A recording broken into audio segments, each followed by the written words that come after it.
It's Tuesday, March 11. In the headlines, the national budget debate begins. In business news, our hotel up for sale. Regionally, Trinidad and Tobago's Prime Minister Keith Rowley says the country's future is tied to the success of the Dragon Gas deal. In sports, Cavalier FC receives corporate backing. This is the news on PBC Jamaica. I'm Simone Absalom Gale.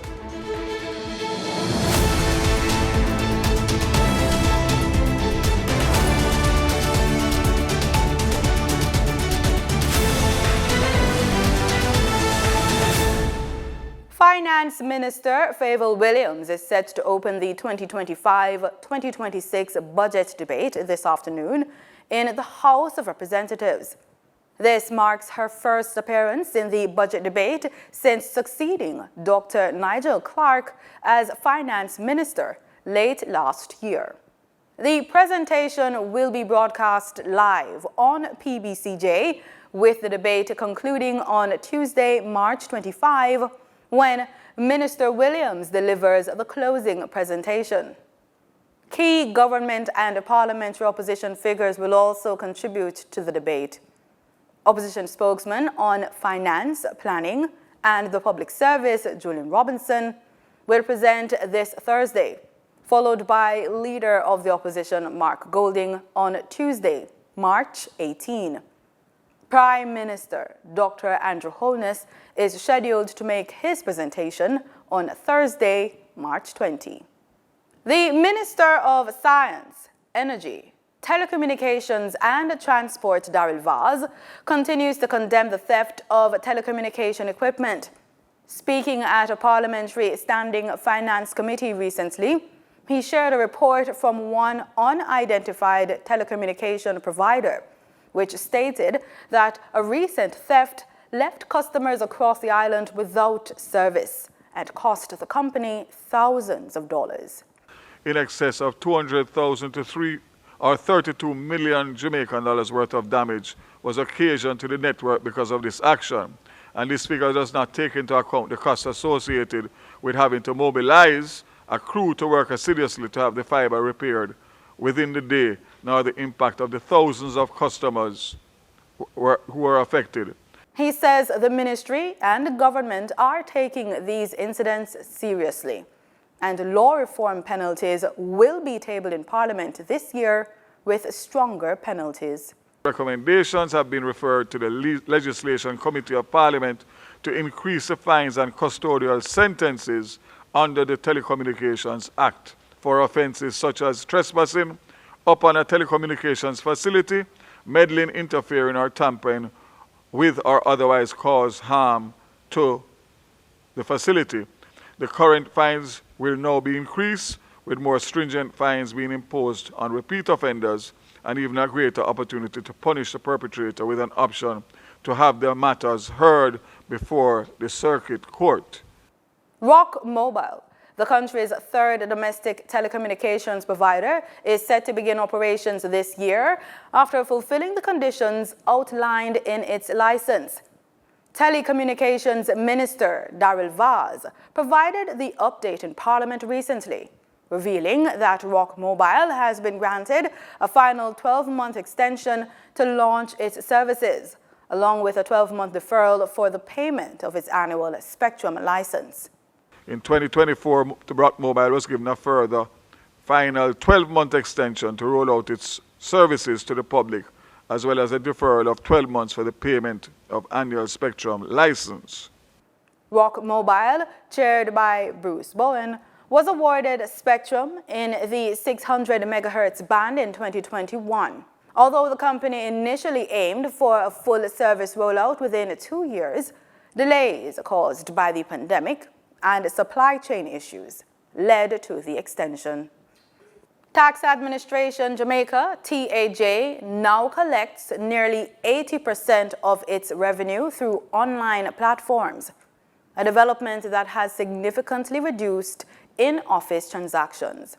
Commissioner General Ainsley Powell says this shift has eased long lines and late-night operations. particularly on major tax deadlines like March 15. Speaking at a technical briefing during a diplomatic week, Powell highlighted expanded digital services, including online property tax payments, motor vehicle fitness fees, and traffic tickets. He noted that moving police record payments online has also streamlined operations. While welcoming the digital shift, Powell acknowledged that some Jamaicans still prefer in-person transactions, particularly for property taxes, as cash remains a preferred method of payment. He says TAJ is working to strike a balance between online convenience and traditional services. A new monument at the National Chest Hospital now honors healthcare workers who lost their lives to COVID-19. Unveiled Monday, the nearly 10-foot structure stands as a tribute to their bravery. Health Minister Dr. Christopher Tufton called it a lasting symbol of their sacrifice. The details in this report from Danita Rodney. This monument, a structure made of concrete and of steel that we are to unveil momentarily, stands as an enduring symbol of their dedication, but also of their bravery in service to the people of Jamaica. You may recall, ladies and gentlemen, that the experience of COVID-19 was at once terrifying and uncertain to us all. Yet these men and women, our healthcare heroes, all put their lives on the line, pushing through the fear and through the uncertainty to preserve health and to save the lives of others. A permanent tribute honoring healthcare workers who lost their lives during the COVID-19 pandemic now stands at the National Chest Hospital in Kingston. Minister of Health and Wellness, Dr. Christopher Tufton, praised the fallen healthcare heroes for their dedication and service in the battle against COVID-19. These workers stood by bedsides and encouraged patients when their loved ones could not, prepared meals, delivered babies, sanitized facilities, looked after the well-being of all. They went above and beyond the call of duty, for which we should be eternally grateful. He reaffirmed the government's commitment to supporting frontline healthcare workers. This near 10 feet tall monument, which you will see momentarily, is not merely a memorial. It is also a promise to continue to honor the sacrifice of our healthcare heroes by building stronger healthcare systems and continuing to support those who serve on the front lines. It is my hope that this place can be one where reflection happens, where we are reminded to be grateful, and where we recommit ourselves to realizing a better future in public health for all. This comment was echoed by Prime Minister Dr. Andrew Holness. As a nation, we owe them more than a monument. We owe them a commitment to never take for granted the sacrifices by those who serve. We owe them our dedication to strengthening our healthcare system, ensuring that our families, workers, are never placed in harm's way without the resources and support they need. We must build a stronger future for Jamaica in their honor. March 10 marks 5 years since the first COVID-19 case was identified in the country and 4 years since the start of the recovery with vaccine distribution. Reporting for the news on PBCJ, I am Danita Rodney. The term hearing impaired is often used to describe people with any degree of hearing loss, from mild to profound, including those who are deaf and those who are hard of hearing. While this can be naturally occurring, in some instances it can be prevented. Also, governments can play a significant role in treatment. Here's what the World Health Organization has to say. What brings us joy should not harm us. Yet, over 1 billion young people face the risk of hearing loss due to prolonged exposure to loud music, video games, and other noisy pastimes. Already, 500 million people live with disabling hearing loss, and this number is growing quickly. On World Hearing Day, remember that each of us can protect our hearing through adapting safe listening practices and checking our hearing regularly. At the same time, governments must also ensure that those living with hearing loss have access to timely rehabilitation, including affordable hearing devices. How we hear in the future depends on how we care for our ears today. Time now for the Business Report with Denise Williams.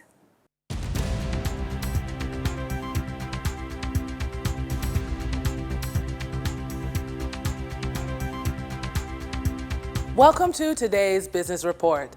I'm Denise Williams, here to bring you the stories shaping the financial world and guiding your journey to smarter business decisions. Let's dive into the top headlines. Owner and CEO of Down Sound Entertainment, Joe Bogdanovich, and his team have put the R Hotel in New Kingston on the market for sale. Realtor Andrew Issa of Coldwell Bankers is seeking to sell the New Kingston Hotel for US $16.5 million or 2.5 billion Jamaican dollars, according to RJR News. Short-term rentals such as Airbnbs are reportedly diverting business which would normally flow to a property the size of the R Hotel. The hotel, located on Renfrew Road, occupies 57,000 square feet and has 48 rooms. Jamaica Broilers Group President Christopher Levy is now overseeing the group's American operations. This is a result of the departure of his brother, Stephen Levy, who has also resigned from the board of directors effective May 3, 2025. Christopher Levy will now oversee some of the group's most significant U.S. acquisitions, including England Farms of Rison in the state of Arkansas, now known as International Poultry Breeders Arkansas, Whelp Hatchery in the state of Iowa, Crystal Farms Mills, Pennsylvania, now Crystal Feeds, and Gentry's Poultry in the state of South Carolina, now known as the Best Dressed Chicken, USA. The earnings season continues with reports from listed companies. Gaming and entertainment firm Supreme Ventures Limited audited financials for the 12 months ending December 31, 2024, reports a 32% decline in net profit for the year end.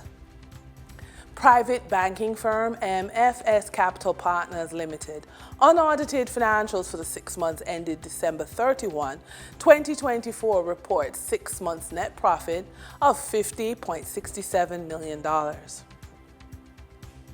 Air conditioning firm CAC 2000 Limited audited financials for the 12 months ended October 31, 2024 reports a year-end net profit of $22.26 million. Restaurant and Real Estate Holding Company KLE Group Limited audited financials for the 12 months ended December 31, 2024 reports year-end net loss of $25.72 million. For the trading period ending March 10, 2025, these were the most actively traded stocks.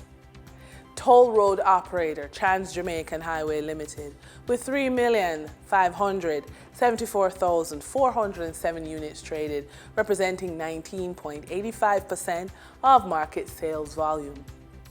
Online education provider Edufocal Limited with 1,908,034 units traded, representing 10.60% of market sales volume. International hardware and electrical supplies firm Phosphorus Company Limited, with 1,205,280 units traded, representing 6.69% of market sales volume. We now shift our focus to the Forex market rate set by the Bank of Jamaica.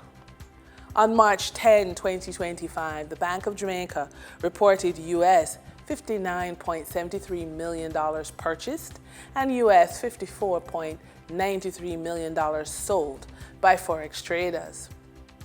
Forex traders earned $1.28 per dollar, selling the US at $157.64 and buying the US at $156.36. The Canadian dollar netted Forex traders $1.61 per transaction, with selling at $109.51 and buying at $107.90. The British pound yielded Forex traders $3.68 in profit, with selling at $200.59 and buying at $196.91. For our credit report tip of the day, divorce can feel like starting over financially, but is also a chance to rebuild stronger than before. If your credit score took a hit during the process, don't just focus on repairing it. Use it as a tool to create new income streams. A solid credit score isn't just about loans and approvals. It's about leveraging financial opportunities to generate wealth. Here are some ideas. Consider that business credit cards provide capital to manage cash flow and invest in revenue-generated activities. Alternatively, you can access lower interest rates on personal and business loans, which means less money paid in interest and more for investments. Now we're talking about rebuilding resilience and having financial recovery. If you're a professional woman over the age of 45, think about this. If imposter syndrome is whispering that you're not good enough, networking and industry events will prove otherwise. Surround yourself with action takers. Be open to learning and step boldly into new opportunities. Here's why. These events create opportunities to sharpen your pitch. Talking about your expertise helps you to refine how you position yourself. Also, learn marketable skills. Workshops and panels expose you to industry trends and monetizable skills. And that wraps up today's business report. I'm Denise Williams, reminding you that every financial decision is a step toward your future. Until next time, stay focused, stay informed, and keep striving for success. See you soon. In regional news, the future of Trinidad and Tobago's energy sector hinges on the success of the Dragon gas deal with Venezuela. Prime Minister Dr. Keith Rowley reiterated the point while speaking at the reopening of the Port of Spain General Hospital's Central Block, pushed back against critics, warning of the harsh realities a country could face if the deal falls through. If you see us losing that OFAC license, as you will see in the news if it happens, then you know you're cook. If you see the Venezuelans not allowing us to use the Dragon field, then you know that we are in difficulty. Despite the negative comments about the Dragon gas deal with our southern neighbors, Venezuela, Prime Minister Dr. Keith Rowley said this country's accomplishment of sealing the deal was a surprise to many. He said the future of Trinidad and Tobago depends on the success of Dragon. Because our gas within our border is running out.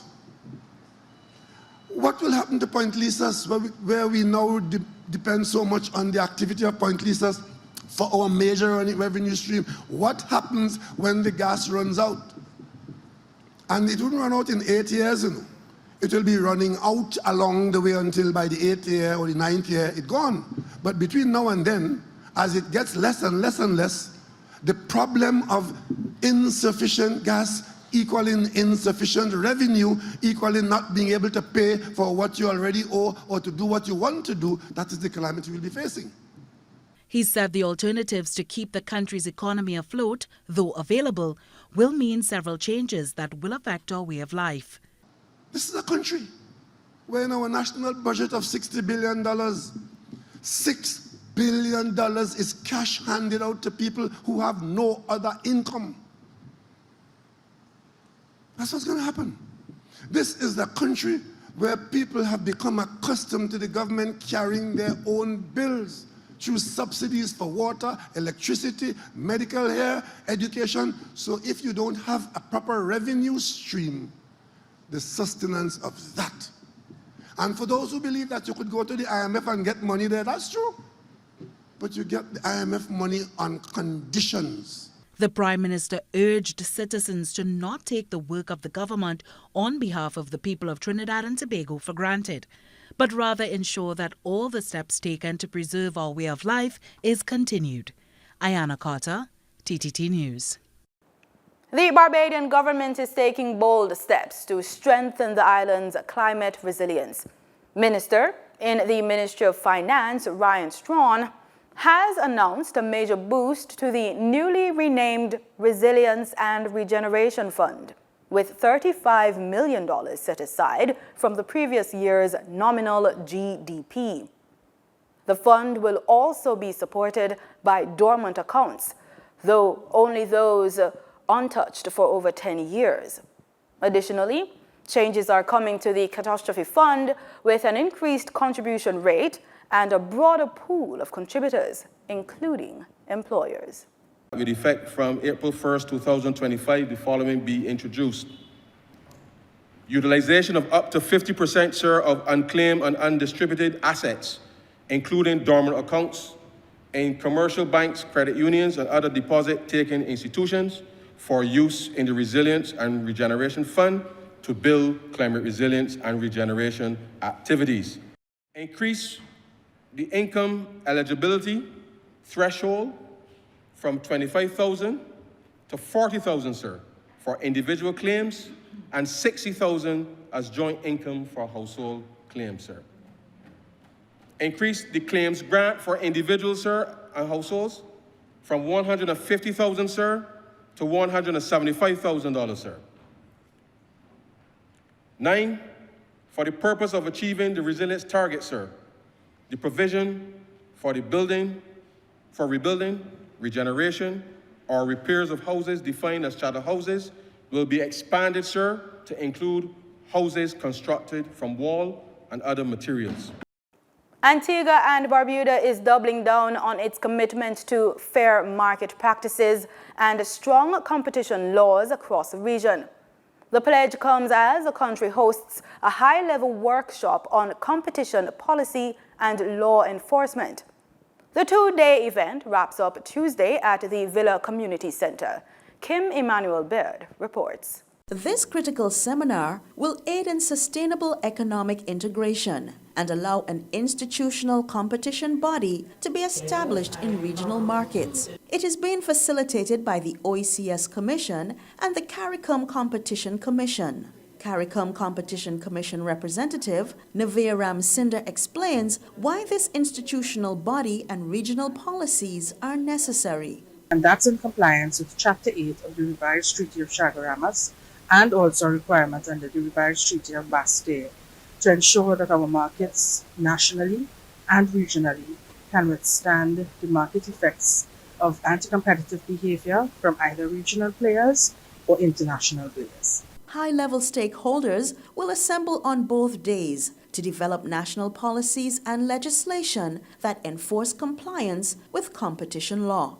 This involves anti-competitive agreement and merger control.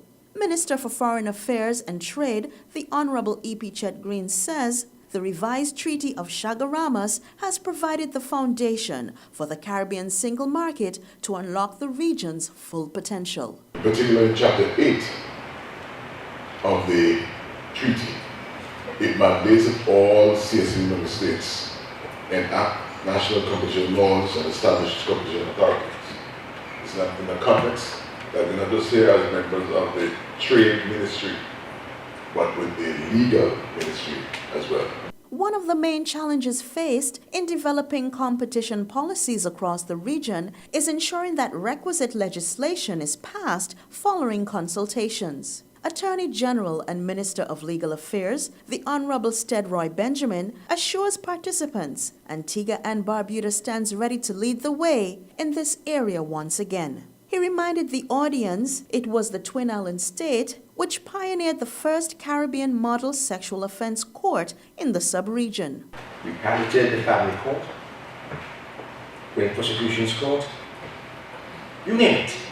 We have led in these paths in passing relevant legislation. We too shall be the first to introduce laws in this land governing competition law. Consultations and collaboration will be key in implementing laws that will govern competition in the region. Reporting for ABS News, this is Kim Emmanuel Beard. In sports, we kick off with football. Cavalier Sporting Director Rudolph Speed has expressed his gratitude for the support the club has received ahead of the second leg round of 16 CONCACAF Champions Cup game against Inter Miami, scheduled for this Thursday at 7 p.m. at the National Stadium. The Jamaica Tourist Board, Red Stripe, and Wesinco have all signed on as sponsors for the match. Inter Miami leads 2-0 on aggregate following the first leg in Fort Lauderdale, Florida last Thursday. However, there is still hope for Cavalier to overturn the deficit, with speculation that Inter Miami captain Lionel Messi, who was seen in the stands for the first match, may play in the second leg. Given Messi's status as one of football's greatest ever players, demand for tickets has surged. Speed acknowledged to the press that the level of preparation for this game is unprecedented for the club, noting, quote, "The support is well needed because this will be a complex game," end quote. He added, quote, "There will be a lot of security. It's going to be almost like a head of state visit due to all the requirements," end quote.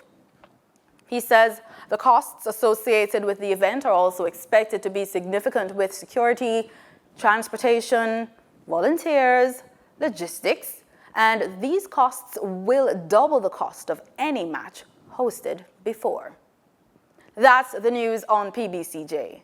You can follow us on our social media platforms at PBCJamaica. Thanks for watching.